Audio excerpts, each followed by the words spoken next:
Hi friends, today I will show you how to add friends on Among Us. To add friends on Among Us, you need to first have logged in via email.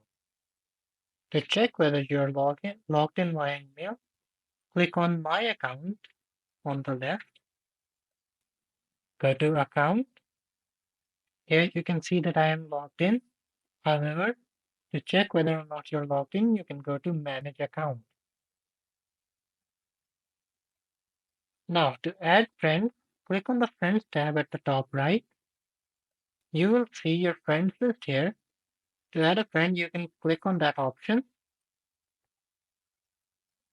Select whatever their ID is and click the Add Friends button. You can also go to the Recently Played With tab at the top to add anyone that you have recently played the game with as a friend. Thank you for watching. Make sure to like the video and subscribe.